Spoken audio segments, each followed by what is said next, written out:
Well, good evening. This is Hound Dog Steve coming to you on the 8th of December, and we are returning to Paris, where there is rioting on the street. There's more tear gas being thrown around, and the interesting developments that have been taking place over the last few days are, firstly, that these riots are now spreading to Belgium and the Netherlands, and more recently, President Emmanuel Macron has gone into hiding. And this is so typical of your elitist class of people. At the first sight of trouble, they go into hiding. And of course, this is especially interesting as Macron has compared himself to a Roman god. Okay, so I'm going to hand you right over to a bunch of slides to look at, and I will continue the commentary as we go through and read some of these articles from today of the events unfolding as we speak. So let's take a look at that, shall we? Okay, so here we are, RT on the ground in Paris, and you can see just how many people. Some flashes going off in the distance. I believe that is tear gas that the police are firing, and you can just see how much is in the air by the haze, as you can see when the camera pans out there.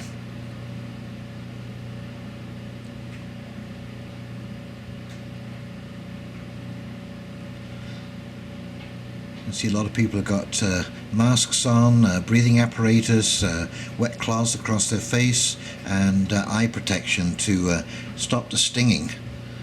Tear gas is not much fun, so yes, if you've ever experienced that, you know exactly why they're doing that.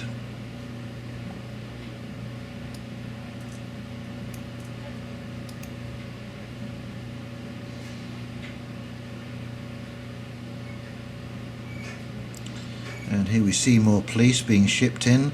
Apparently there are 89,000 police been deployed right the way across France for this Act 4 on Saturday, December the 8th. And so there is a massive police presence on the ground.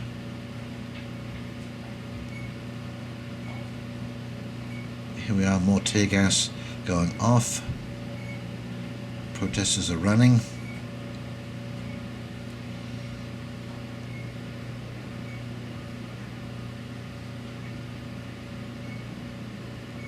It must be just awful. But, you know, the French people are very proud, they're very nationalistic, and do not get in the way of the French people. The French government is frightened of its people. Here are some of the armoured vehicles that are being deployed.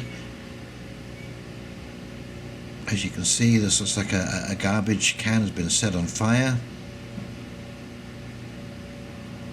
Now it's kind of interesting, but there's been several police platoons have actually taken off their helmets and sided with the yellow vests, and they have refused to wade into the crowd. And bravo for you. These are your brothers and sisters, my friends. These are your brothers and sisters on the street protesting an unfair tax, the low wages,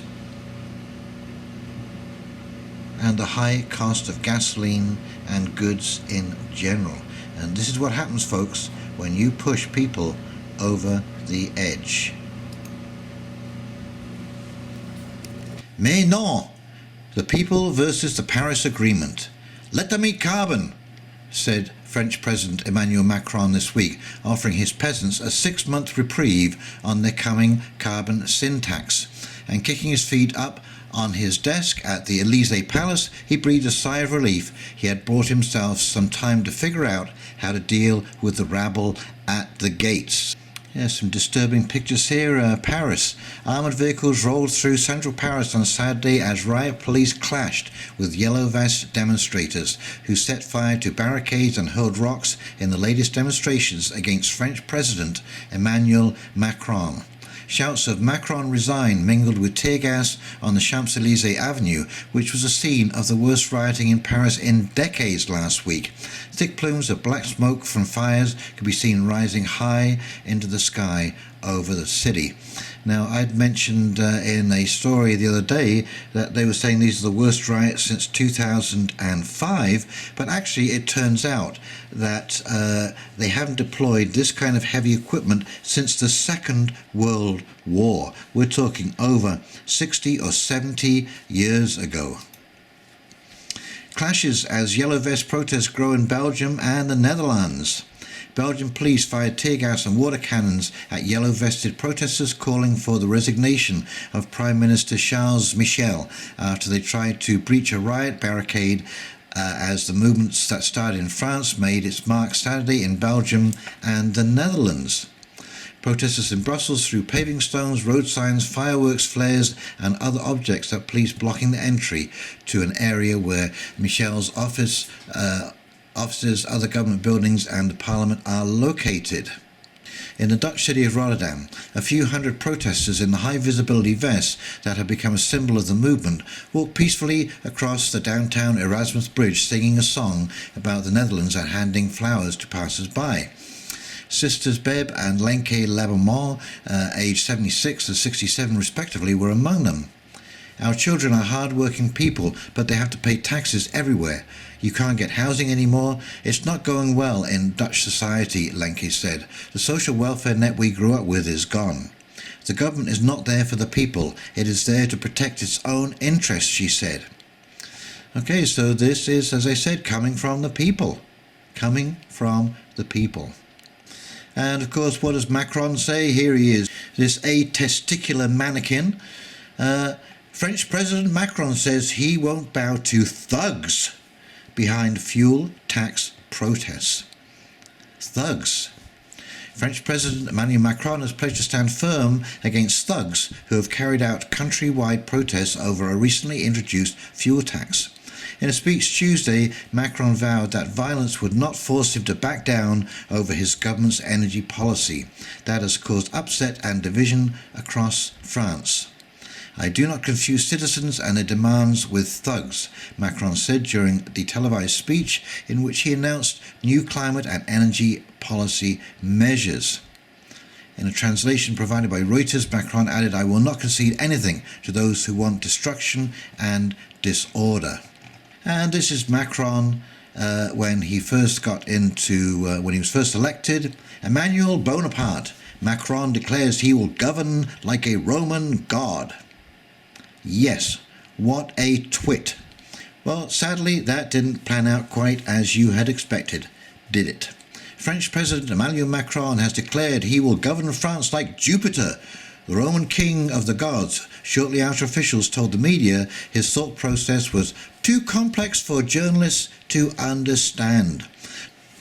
Summoning over 900 politicians from both houses of the French Parliament to a rare congress at the palace of Louis XIV, the Sun King, in Versailles, he threatened to overrule lawmakers with a referendum if they tried to frustrate the reforms he wished to impose on the legislature.